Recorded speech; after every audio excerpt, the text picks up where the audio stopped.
So when we accept that Russia has uh, a distinct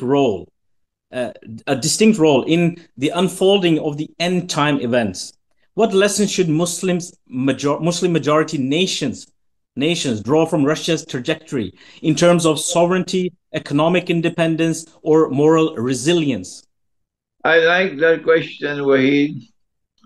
I wish Pakistan would learn a few lessons, but those who control power in Pakistan are intellectually arrogant. Oh yes, they wouldn't learn from me. No, no. The world of Islam should reach out to Russia and reach out to the Orthodox Christian world, not to debate, to win a debate like monkeys, foolishly so. We won the debate, we won the debate. Not that way. Reach out to Russia and reach out to the Orthodox Christian world with respect and try to explain to them that we are brothers. We are the only two people on the face of the earth, the Orthodox Christian and the Muslim, who believe that Jesus was the Messiah, that Jesus came, that he left, and he will come back in person. The Western Christian now is increasingly believing that the return of Jesus is spiritual, not literal. And so, therefore, these two people should be coming closer to each other, not fighting each other, not debating each other. And if you are to turn to Russia and to the Orthodox Christian world, you should do it with sincerity, not Narendra Modi's way in India. It's called political expediency. He wants to make India great again, make Hinduism great again. So he's playing a political game. In cricket, it's called playing both sides. Playing both sides. So he has an attachment to Russia and an attachment to the West. But it is exploitative and expediency. That's not sincerity. And Pakistan is sunk, is now Pakistan is now proposing that Trump should get the Nobel Prize. That is Seriously, did that Pakistan is propose the that? pathetic state of Pakistan today. That the government of Pakistan and the armed forces of Pakistan want Trump to be given the Nobel Prize for peace. And they're doing this at a time when Trump has just attacked Iran to try to destroy Iran's nuclear plants. Yes. And Trump is the only major power in the world today which is still supporting Israel in Gaza. That is the pathetic state of Pakistan, the intellectual arrogance of these people. But the people of Pakistan, I believe, have already understood that Imran Khan was on the right road when he went to Russia and he was attempting to build with Russia the same kind of relationship that Pakistan has with China. I think Algeria is also moving in that direction now, to building with both Russia and China a more powerful relationship and turning away from the Western world. If the world of Islam were to turn sincerely to Russia and build political ties, build economic ties, and restrain itself and resist Trump and resist the Western world, which has an obsession on ruling all of mankind and therefore ruling the world of Islam as well. It will be good for the world of Islam. But where can we find those leaders? When you have a leader who understands it, they put him in jail. In your experience, Sheikh, how do Muslims risk misinterpreting the Quranic guidance on the roles of nations like Russia?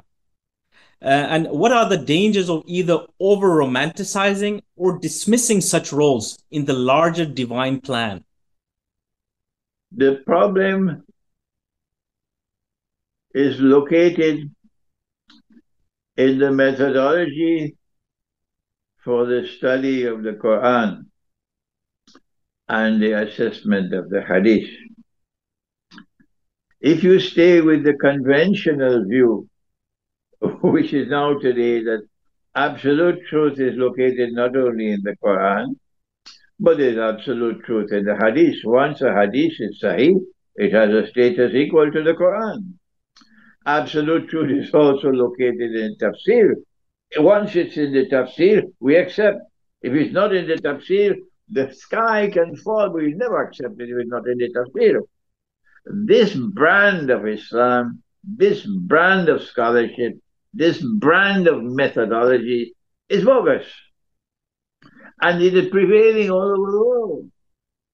And that's one of the reasons why one of the most important and influential thinkers and scholars of Islam to have emerged in the modern age, even though he never had a beard, even though he dressed in three-piece suits, was Dr. Muhammad Iqbal.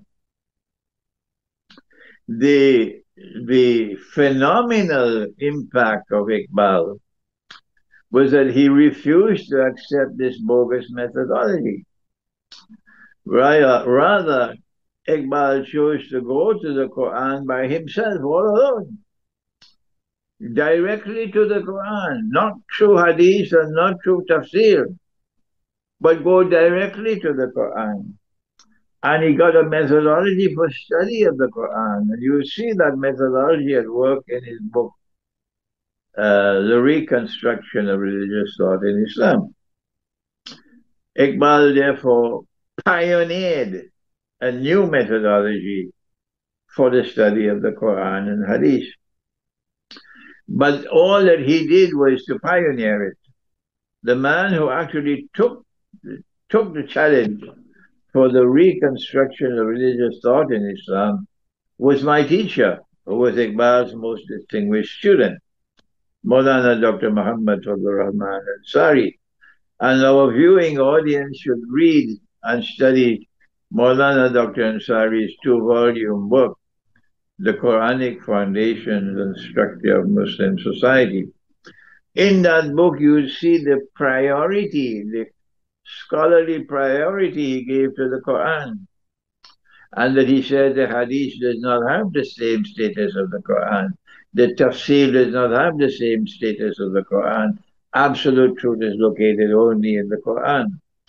And when he published that book, there was criticism by those who considered the Hadith to have a status equal to the Quran. But before he could do the second work, in which he wanted to use the Quran now to judge the Hadith, if he had done that work, and if he had published that book, he would have been crucified. Oh yes. If he had shown that Quran, that this Hadith is in conflict with the Quran, and that Hadith is in conflict with the Quran, they would have crucified him. So Allah took him away before he could do that work. Just when he's about to start that book, Allah took him away. So I continued that scholarly trade that both these men, Dr. Iqbal and Maulana Fadlur Rahman Ansari, pioneered. And this book, The Quran and Russia's Destiny, this is the fruit.